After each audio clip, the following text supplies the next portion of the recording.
ঠাকুর মা স্বামীজির শ্রীচরণে ভক্তিপূর্ণ প্রণাম জানাই। উপস্থিত অনলাইন আর অফলাইনের সব ভক্তবৃন্দকে শ্রদ্ধা ও নমস্কার জানিয়ে আমি শ্রী রামকৃষ্ণ কথামৃত থেকে কিছু অংশ পাঠ করছি।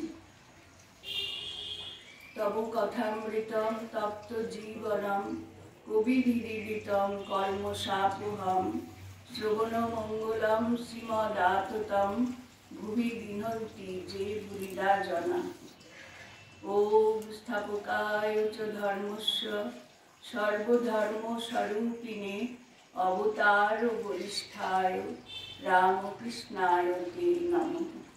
ওম নমঃ শ্রী ভগবতে রামকৃষ্ণায় নমো নমঃ। আগের পাঠে আমরা বলরামের পিতাকে ঠাকুর কিছু উপদেশ দিয়েছিলেন, সেই উপদেশটি এখনো চলছে।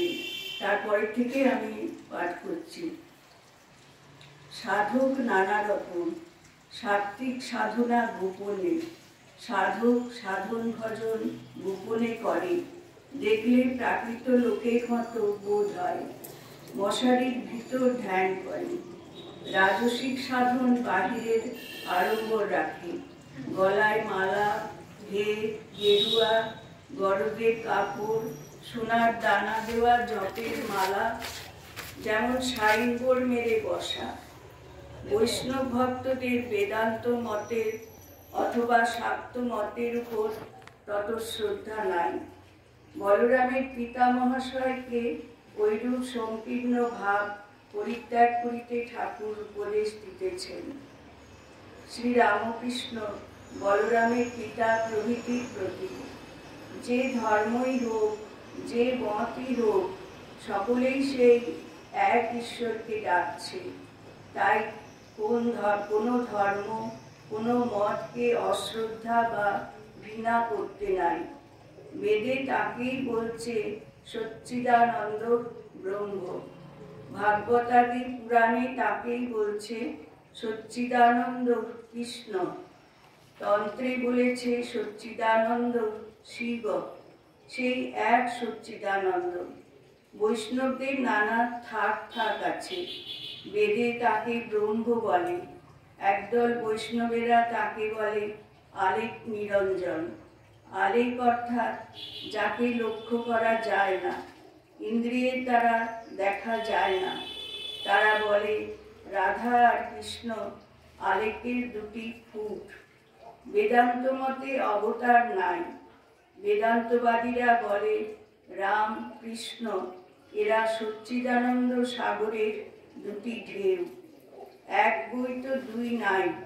যে যা বলে, যদি আন্তরিক ঈশ্বরকে ডাকে তার কাছে নিশ্চয় পৌঁছিবে, ব্যাকুলতা থাকলেই হলো।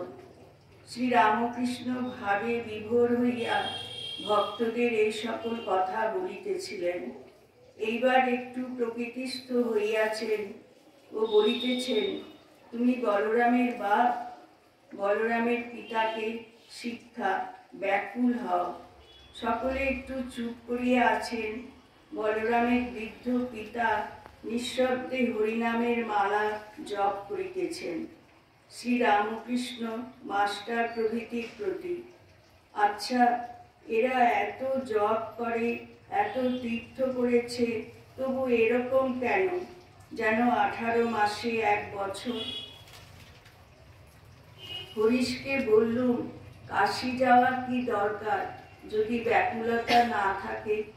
ব্যাকুলতা থাকলে এইখানেই কাশি। এত তীর্থ, এত জপ করে হয় না কেন?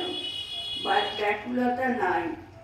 ব্যাকুল হয়ে তাকে ডাকলে তিনি দেখা দেন। যাত্রার গোড়ায় অনেক খচমচ করে, তখন শ্রীকৃষ্ণকে দেখা যায় না।